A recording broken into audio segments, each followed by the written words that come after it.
You're listening to the AFTERBUZZ TV Network, now the largest new media platform on the web, and your #1 source for after-show entertainment. Very good, King Johnson.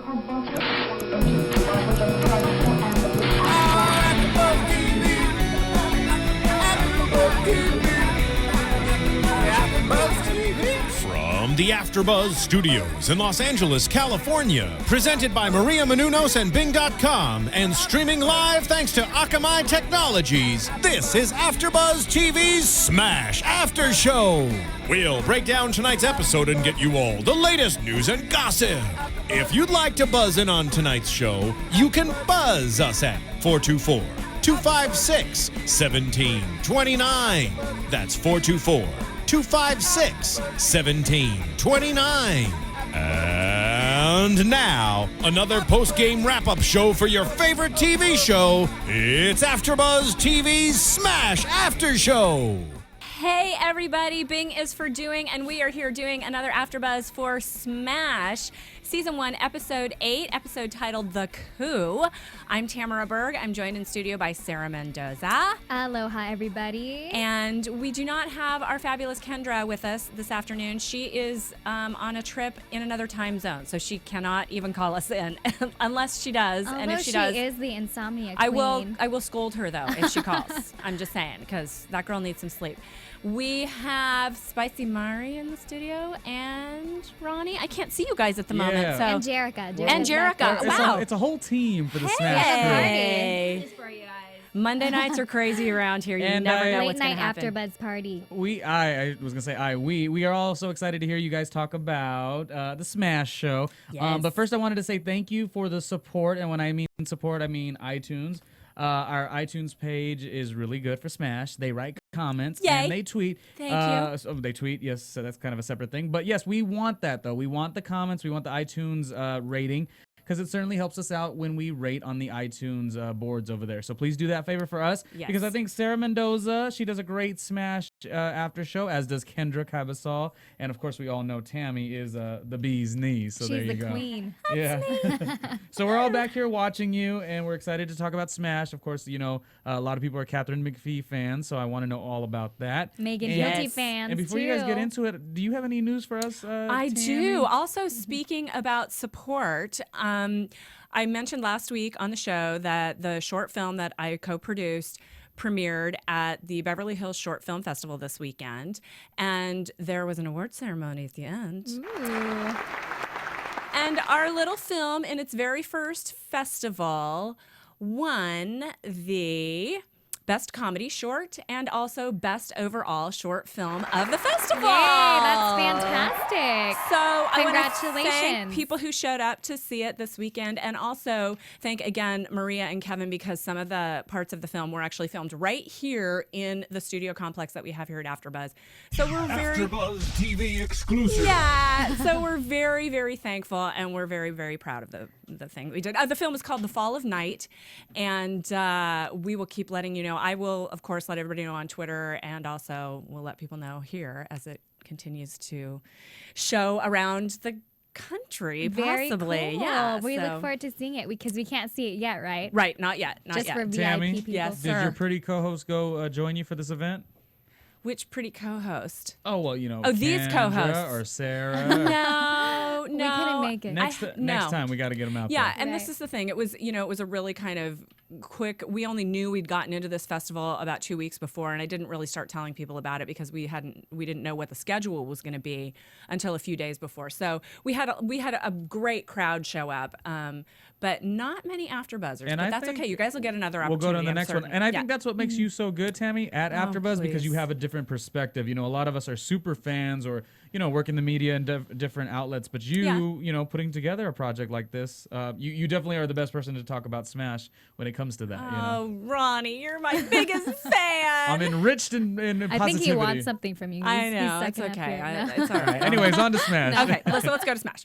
So the first thing that we wanted to talk about was that crazy, crazy musical number that Derek started and had Karen sing on. So let's first of all just talk about the song. What did you think of the song? Touch Me. Yes. Well, I mean, we saw the sexy side of Karen in this episode, Yes. which was, different because she's Yes. usually such a sort of mousy girl next door type A little of bit character. proper, yes. Yeah, so we saw her come out of her shell and show a little bit more of her sultry Marilyn side, which was really cool, and I thought she did a good job. Yes, I did too. I love that silhouette shot in the beginning of I did her, too. doing the curvy moves. I thought that was beautiful. Me too. I liked the way that the performance started, but then as it went on, I was like, are those Jabberwocky characters dancing with them? Like the guys with the mask and like these weird angles. Then Right. it started getting kind of a little too abstract for me. Yes. But I still thought it was pretty cool. I thought that the song just had nothing to do with Marilyn or the Right. time or the genre, and they did explain that a little bit. Derek said something about how there's the historical Marilyn, but then this is the Marilyn for a new generation that we're talking The about. contemporary Marilyn is Right. what they were trying to pitch Right. to Julia and to Tom. And for me, I didn't like the idea of doing Yeah. it the contemporary way. Contemporary. Contemporary. It's like contemporary way. Yes.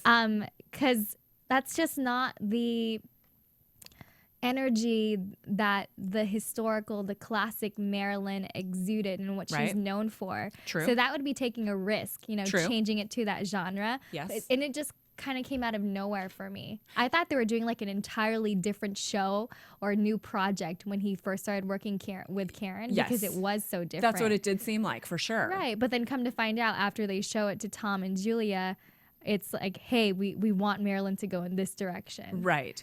Well, and as creative people, as we both are, I really get trying to turn things on their head and look at things in a different way. And I absolutely applaud that effort, almost always when it comes to art and creating. I just didn't think it worked. No, It so just now they seems to not know work. what not to do for the show. What irritated me though is they're right. Like it was like sort of a slap in the face for Tom and Julia. Yep. Because they're doing it behind their backs. They had no idea what they were walking into, let alone Right. that Karen knew about it. Right. So he started picking and choosing who he wants without their consent. Yes. And then Yes. we have the drama because Ivy's in there. Okay, Ellis sneaks her in somehow. We actually, we try to be positive and, constructive in our criticism, but you and I were both talking about this episode.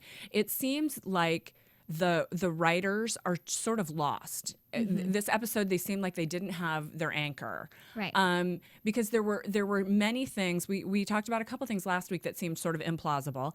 And I really think that this week kind of drove me crazy. I mean, Ellis and Ivy showing up at this remote warehouse. Nobody can see them. Nobody knows they're there, but they're there and they can sneak in. It just seemed completely implausible to me. Do you agree with that? I totally agree. It was cliche. I don't think cliche is the word, but it was sort of like what you would think would go wrong, but is implausible is what happened. Well, it was a little like what I was talking about last week. It seemed like a cartoon, It seems like just a very simplistic, not well-developed method of trying to get them in there. It seemed to me like they could have come up with a more clever way to create that conflict, and they took kind of an easy way out. And I'm sorry, I don't want to bag on it, but I know that they've got incredibly talented people on this show, and I think that they need to get a little deeper and really kind of dig and maybe work a little harder on the stories. Right. I'm still a Smash fan. Me too. But I feel like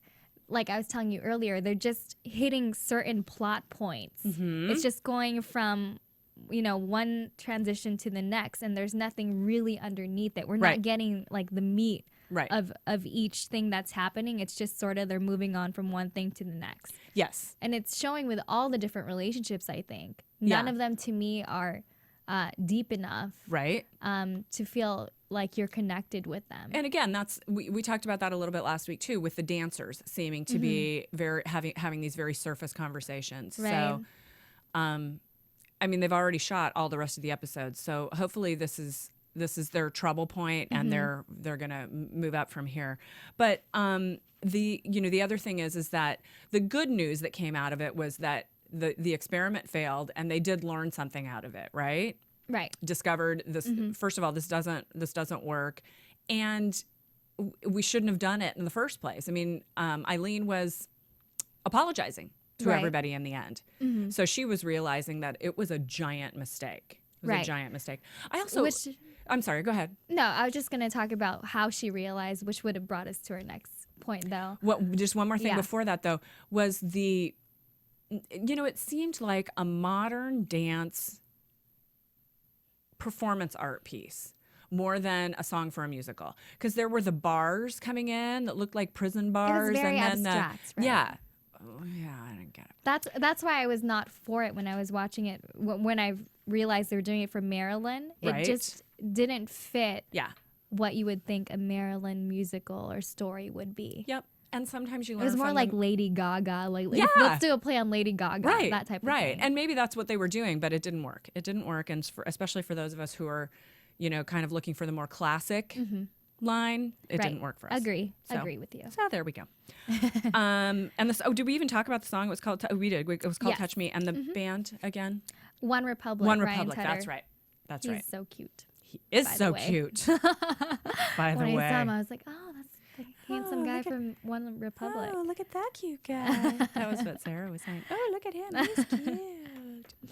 So Anyways, then back to how she realized that it wasn't a good idea maybe to do this behind everybody's back is Meryl Streep's daughter is on this episode. Yes. She plays the daughter, Katie, of Eileen. who's come back from India.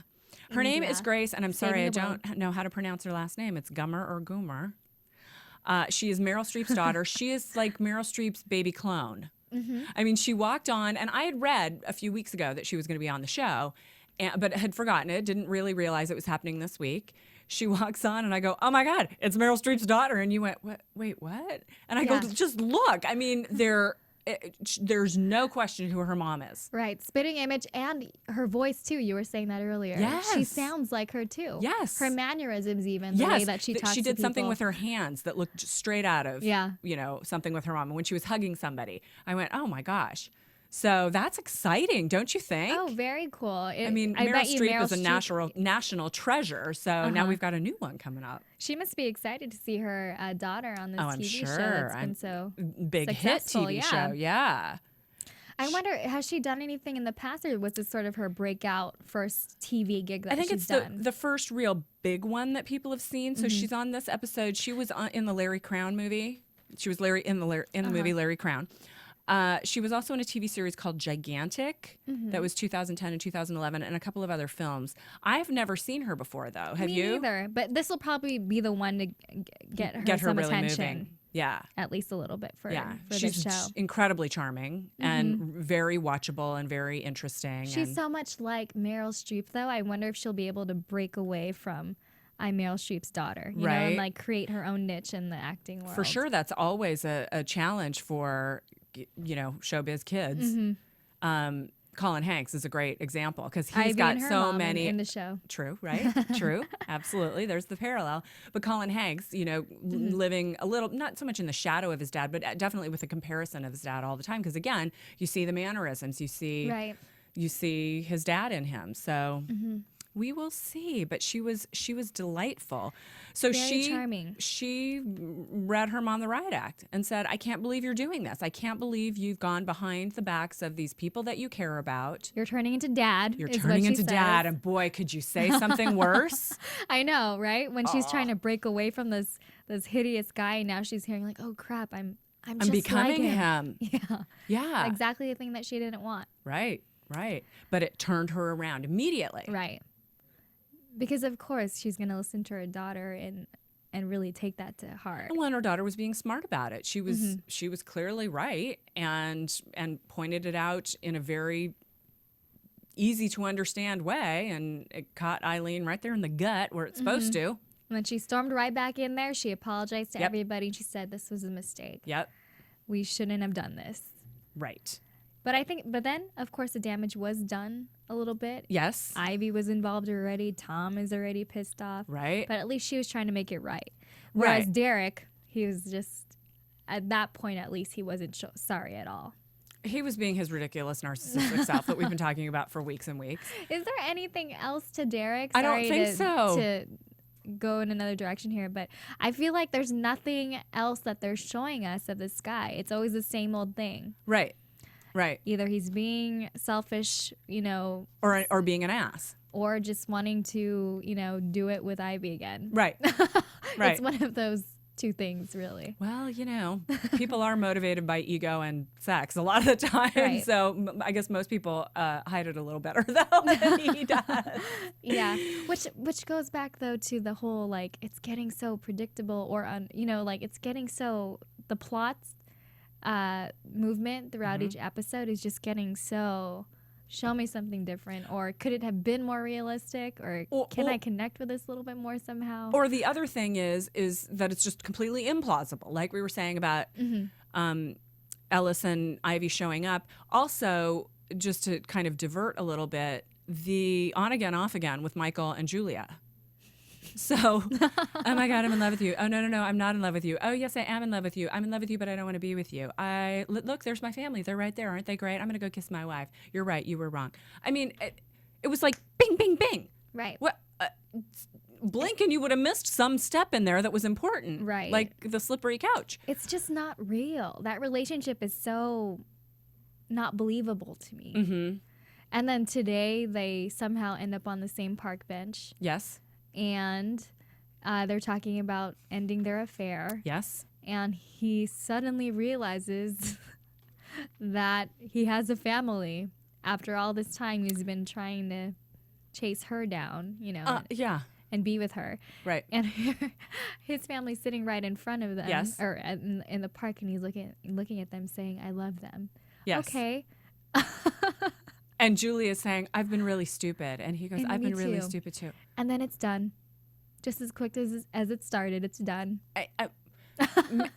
Maybe they realized that it was a failed experiment as well. And Maybe, but then again, the preview for next week, something is going to happen again with them too, Right. Because the husband.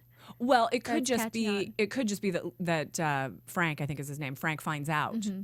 It's over, but he finds out. So Oh. the repercussions could still, obviously they could go on forever, Right. depending on when somebody slips up or somebody figures something out. But yeah, that was just weird and unsatisfying.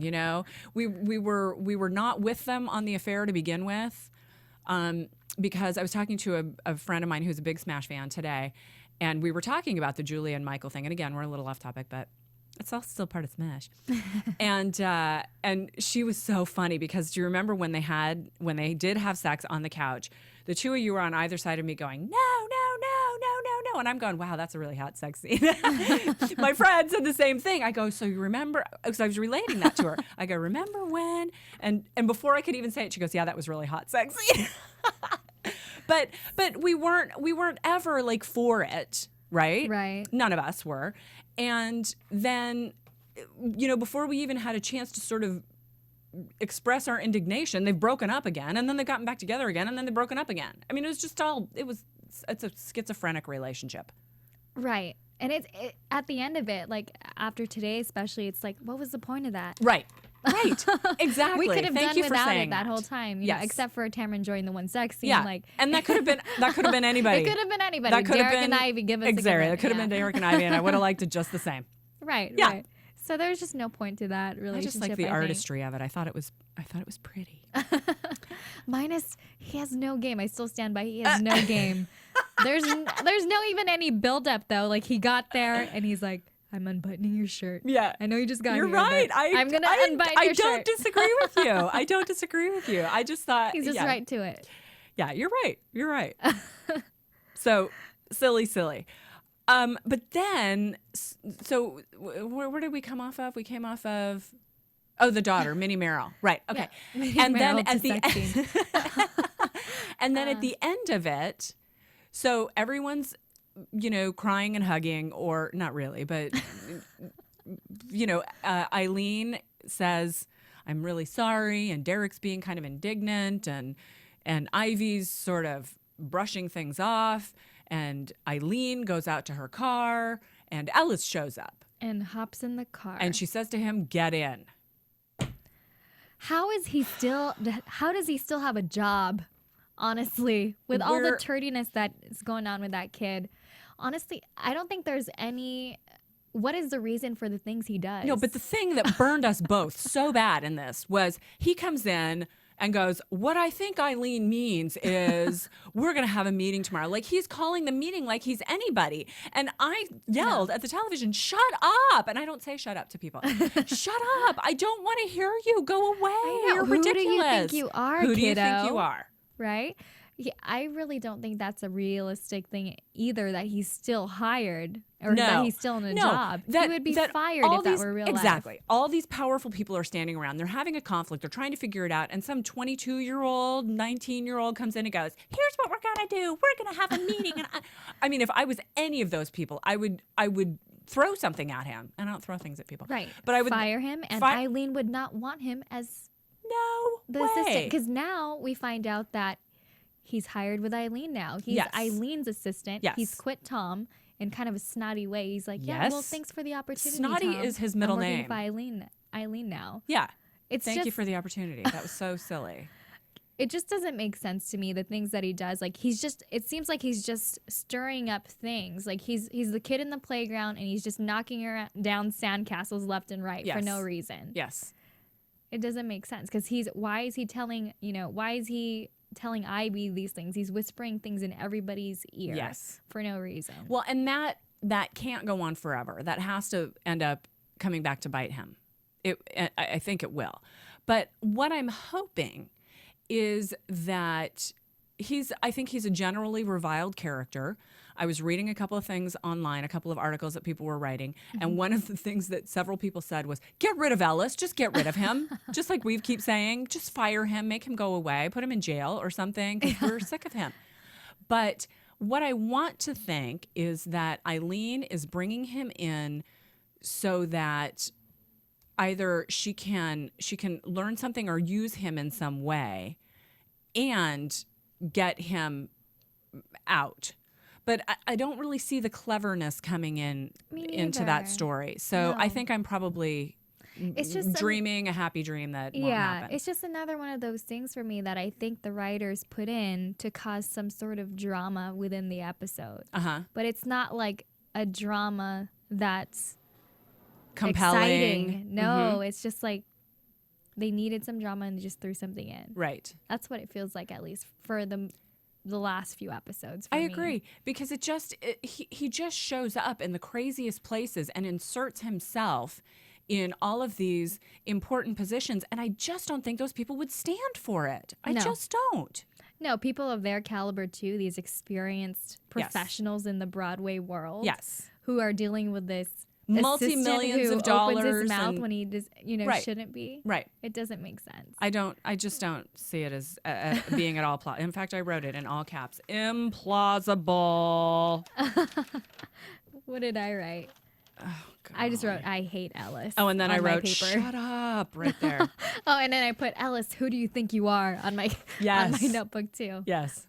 Thank goodness for DVRs so that we can record it, because you and I sometimes yell at the TV and we need to go back and hear what we missed. I know. We rewind a lot, don't we? We do. We always notice weird things and then we get distracted and we have to go back. Yeah. I don't know what I did before my DVR. I wonder how Ellis is in real life, his character. I wonder too. He's probably such a pleasant person in real life. I know, he probably is. He looks like a sweetheart. Yes. He looks like one of those sweet guys. Yes, he really does. He really does. I like to think that he is, because that he's completely unlike his character, because we want to like him as a person. So Tom is now Ellis is now working for Eileen. Good luck, Eileen. I hope he doesn't get on your nerves like everybody else. That was funny though, when Julia was like, I would say good riddance, but he's still here. We clearly still have to deal with him. So she hates him just as much as we do. So that's good. I wonder why they don't say something to Eileen, like, why are you hanging around with this idiot? Yeah, I don't know. I remembered I wanted to check how many episodes Ellis is in this season. I think he's in the whole season. Yeah, he's probably in the whole season. I'd like to think that maybe this was his last episode, but I don't think we're going to get that. We should write them. Right? Yes, they've already made all the shows. That's true. Next season, though, good. let's get a new assistant for. Oh, okay. We'll save that. Okay. Yes, for goodness sake. I was too excited. Okay. what we found out near the end of the episode and through the not workshop, but the failed experiment of the bed touch me thing, that they've decided that Marilyn needs to be a star. And the one thing that kind of got me, of course, my eyes are killing me today because I'm having allergy problems. So I'm very prone to bursting into tears today just because my eyes hurt so much. The one part of the episode that kind of touched me was the conversation between Ivy and Tom where Tom told her, you're not going to be Marilyn. Right. And I don't think it was just me. He seemed to be really choking up while he was saying it, and she was obviously crying. It was sad, wasn't it? That was the only time I think we were silent while we were watching the episode. It did get to both of us, I think. And then transition into when she was singing Let Me Be Your Star on her bed and alone in her bedroom sad. Looking at the pictures of Marilyn on her mirror. Because this has been her dream just as much as it has been Karen's. It's also been Ivy's dream, whether we're Team Karen or Ivy or what, you know. She's wanted it so bad throughout the season, and it's very obvious in all the things she does. Even her insecurities and how she talks snoutily to Karen. It's because she wants it so bad, and now it's being pulled from underneath her. After she went through the workshop, it was like the carrot dangling in front of the horse's mouth. And it's just gone. It might be gone now. Yeah. So it was a very sad moment. And it was incredibly touching to me because they obviously have a long history. There's one of those deeper relationships that we keep asking for, right? Where they talk about more than just the weather and what steps we're doing in this current song. You know, they talk about real things, about how they're feeling, about what's going on with them. They have a history, and we know it right away, and that's clever writing. So that's why we're so on board with that relationship and that conversation. And it was a really nice place to see. Yes, I'm saying Tom and Ivy. Yeah, I think Tom in general, he's a character that's very well written because when he was confronting Julia about her affair, same thing. He's able to talk to her about deeper issues like that. Like, hey, Julia, what are you doing here? Right. You know, and kind of ground her. Yes. Just like he's the, pillar for Ivy. So I think they're doing very good with his character. I agree. In the series. I agree. At least. Yeah. Yeah. And he's portraying it really well as well. He's a pleasure to watch. Yeah. Now, just to go back a little bit, speaking about Tom, that Tom and Derek scene where they were having their big confrontation and talking about having a critic in your pocket, and then Tom says, no, Derek, it was your dad was sleeping with the guy and all that kind of stuff. That was a conversation that I didn't care about. Me too. Isn't that interesting? No, me too. It could have been 20 seconds long, like Tom saying, I can't believe you did this, and then just stormed out, and it would have been the same thing for me. Same result. I agree. Way too long. I was thinking, is Tom going to break out into song right now? Yeah. I thought it was leading into something like that.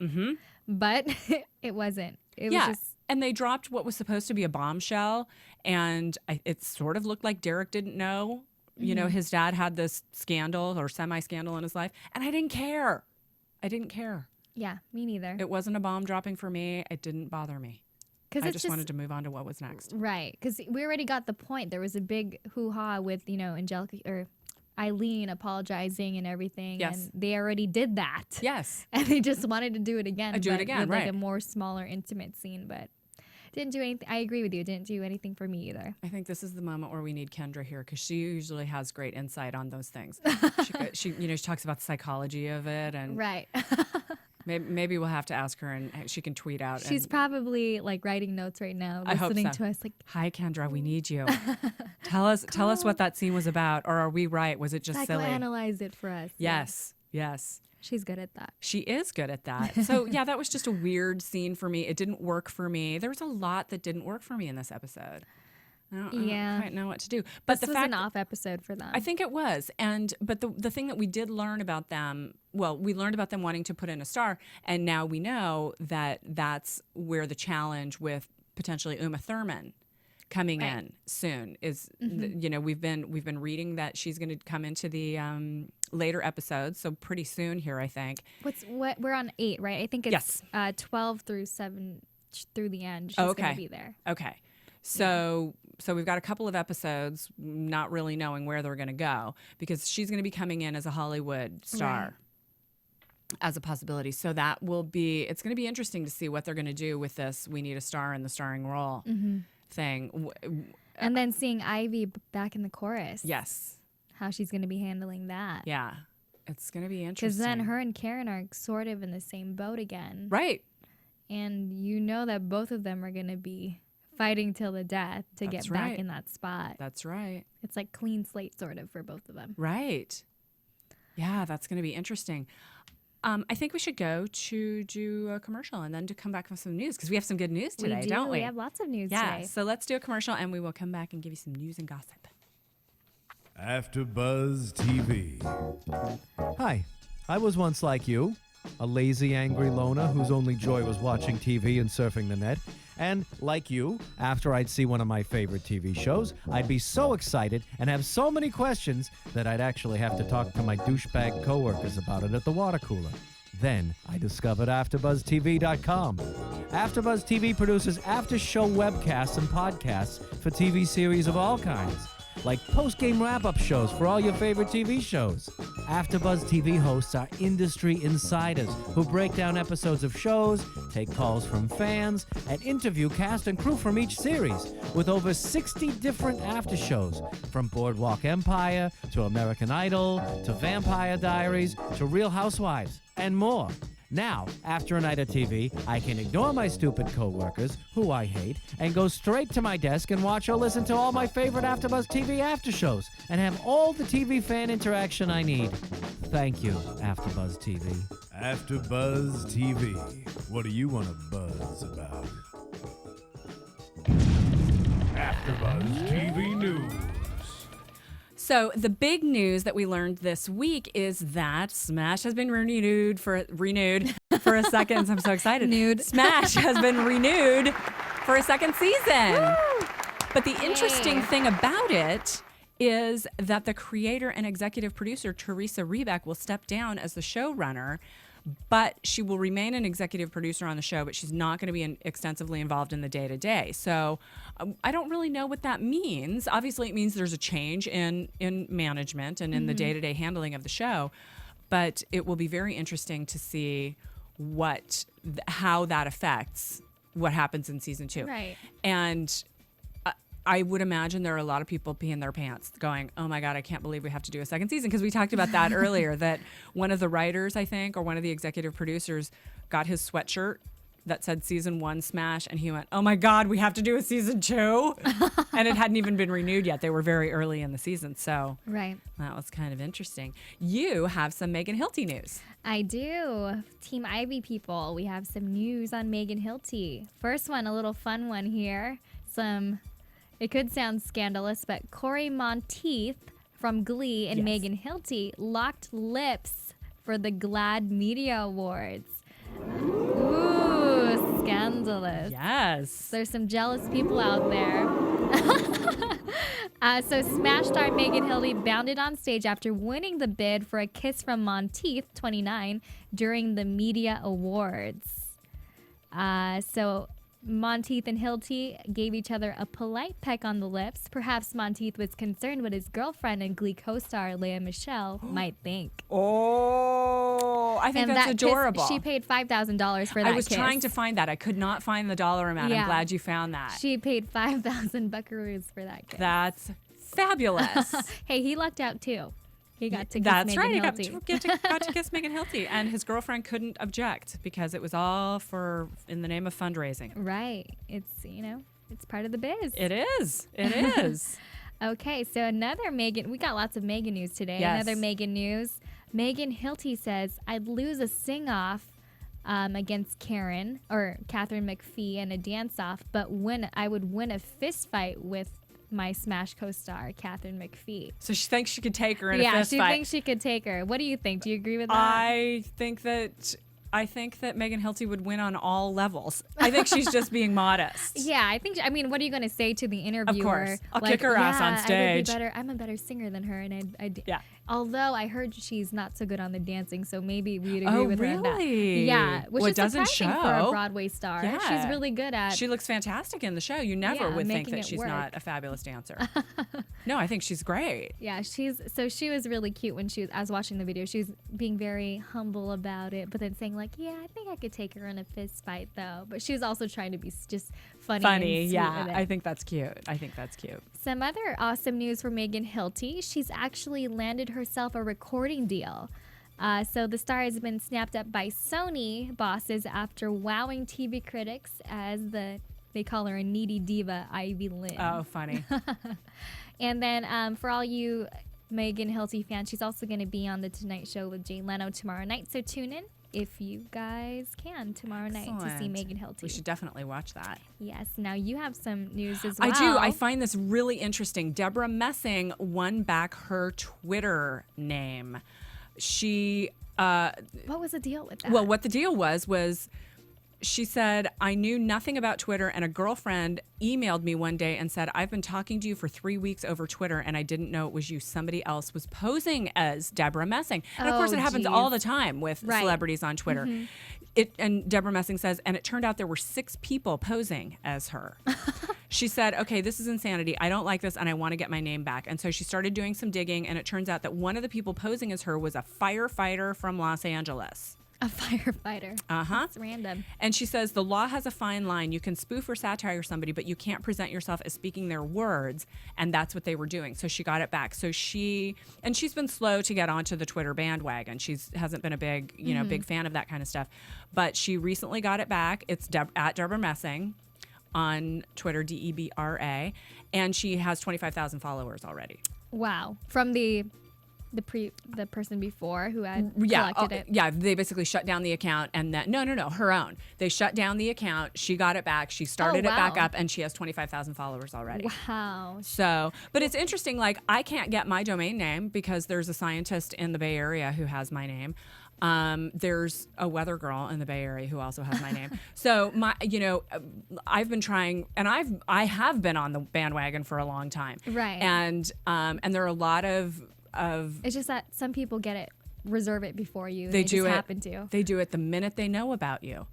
And as you know, I've recently changed over from my original Twitter handle to my @Tamara Berg handle, and I was so happy that I was able to get it because there are a few Tamara Bergs out in the world, but I got it. I didn't even know that. I thought you were Yes. still on Tamara Jewelry. No, it's been like cool. 3 weeks. I've been switched over tweeting to on the wrong Girl, one. get over there. I need to get on the Tamara bandwagon. Berg, for I'll goodness be- sake. Everybody follow @Tamara Berg. Yes.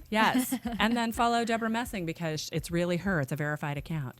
So It's supposed to say like official Twitter and account. it does. They call it verified, I think. That's what they call verified. it. And she has that little check mark or star sign or whatever it is there that says they have verified this is indeed Deborah Messing. So that's good for her, and I'm happy for her. And I believe that is all the news and gossip we have. That is. So now, shall we move on to predictions? Let's. And now, your AfterBuzz TV predictions. Oh my God, I totally forgot to talk about one thing. And that was the song Dance to the Music.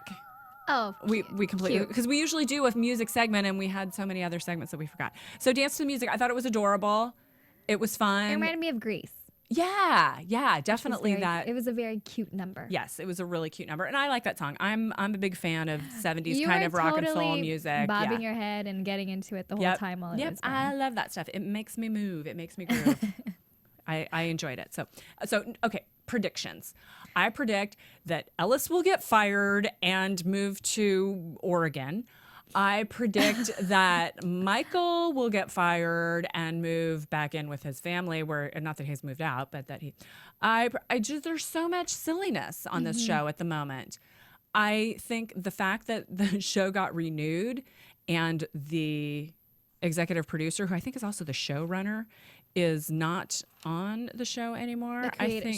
She's the creator. Oh, creator. Who's also a playwright, and the showrunner.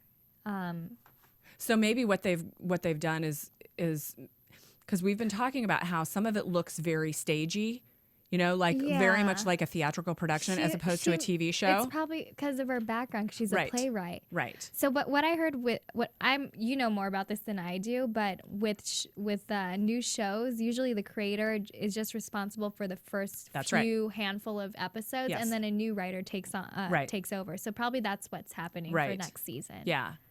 Yeah. That could be it. And I hope that they get somebody who's maybe more savvy for TV in television, because I don't know if you know this, but they talk about what medium drive or what field of expertise drives different mediums, and talking about film is really a director's medium, the theater is obviously an actor's medium, and television is really a writer's medium.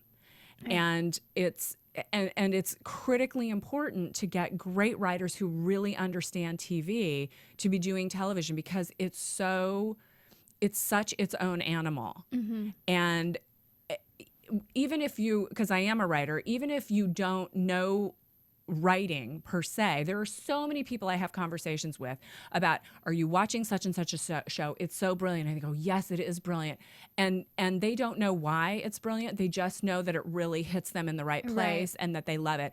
And I'm here to tell you it's because the writing is great, in addition to a lot of the other elements. But that's sort of the core of good television, in my estimation and in my opinion. And I think that's kind of one of the areas that they've not been that has not been their best, has not been their fort. Because what translates on a stage play is different than what's... Fort or forte? Fort. That's Fort, Ronnie. Thank you for jumping in. Thank you. That was a little inside joke between me and Ronnie. I thought he was making fun of your pronunciation. Yes. No, I was just saying that what translates well on television or on a stage play is different than what translates well on TV. Absolutely. And that's what we've been saying the whole time, is like, it's like they're trying to do a play and they're just shooting it for television. Yeah. So it'll be really interesting to see what happens with that really, I'm sure that's only going to start to happen in season 2. Although maybe some of that transition has begun already, or begun in the shows that are starting to air now. The other question I wanted to ask you was, because again, my friend was talking to me about this today, and she said, do you think that at the end of season 1, they will actually mount in real life a theatrical musical of Marilyn? I read something, and they are. They are. They're going to go through the production in the finale. It would be a really good idea. It'll probably not be the like a 2-hour long whatever thing like it would be in real life, but I think they're gonna go through the main plot breaks. Okay, but the question is, do you think it will become an actual theatrical musical that people can go see on a Broadway theater in real life? Oh, that would be awesome. I think it would be smart, possibly, to try it. It's like they've been workshopping it for all these episodes on TV. They're doing the music. Well, just like Glee, like they've taken the actual actors on the road. It would be a cool thing to take Ivy and Catherine McPhee, or Megan and Catherine McPhee on the road and do like a mini tour or something. I'd see it. I would too. We'd be in line for our tickets. We absolutely would. We'd hope with we'd get Kendra. And we're going to bring Ronnie get some press. And Spicy and Jericho. We're bringing them all, because Ronnie knows how I like those red carpets. Right. That's right. That's right. We had so much fun on the red carpet. We did. We're going to again. I'm telling you, somehow or another. You're taking me to a red carpet one day, Tamara. No, not the voice. Sorry. The sing-off. The sing-off. Sorry. That's okay. It's really late. It's Monday. I was it's just late. going off, yes, Tamara It's actually on a red carpet, technically Tuesday now. Oh my God, it is Tuesday? It is Tuesday now. Well, 7 minutes into Tuesday. I think that means we need to start wrapping it up. I think it was a great show. Anything else you have to say? It was an interesting show, is what I meant to say. It was an interesting show. Our show was great. Kill off Ellis. Kill off Ellis. That's the Get rid of Ellis. That's all I want to say. I think I'm just excited that it's coming back. I didn't know that was going to happen. Yeah. What, the sing-off? No, I'm sorry. No. Season What are you talking about? Oh, season 2. Yes, sorry. Yeah, because a lot of shows I watch, I end up canceling them. If Ronnie loves it, How to Make It in America, I have that problem Flash too. Forward. So I was like, I watched Smash a little with you two. Yes. I love the way you guys, recap it. Aw, thanks. But I didn't really want to get into Smash because you were afraid it was going to leave you. Well, they're back for a second season, so That it's excites pretty me. exciting. Yes. So hopefully we're going to see some interesting stuff, some good character development, and Some depth. yeah, Yes. in episode 9 next week. Where can we find you on Twitter? At Sarah Mendoza. That's Sarah with an H. Mendoza. You can find me at Tamara Berg, and you can find me at Tamara Berg. I'm going to follow you. Also, my website is tamaracentral.com. Please go see it. There's cool stuff on it. And Ronnie, you're at Ronnie JR Media I love when you say it. on yeah. Twitter. Because I want to make sure people don't write Junior because they won't find you. Ronnie Junior Media. That's spelled Ronnie JR Media. Yay. So that's Great it. show, ladies. We will That's see you next it. week for Smash. Good and night, Kendall will be back with everybody. us. Yay. Go to From sleep. Bing.com, executive producers Maria Menounos, Kevin Undergaro, Phil Svitek, and the entire AfterBuzz TV staff, we would like to thank you for listening to the AfterBuzz TV network. To watch or listen to other after shows and post comments or questions, be sure to visit AfterBuzzTV.com. I'm Sir Richard Wentworth, and this has been a presentation of AfterBuzz TV. Buzz you later. The views expressed herein are those of the hosts only and do not necessarily reflect the views of AfterBuzz TV or its owners or principals.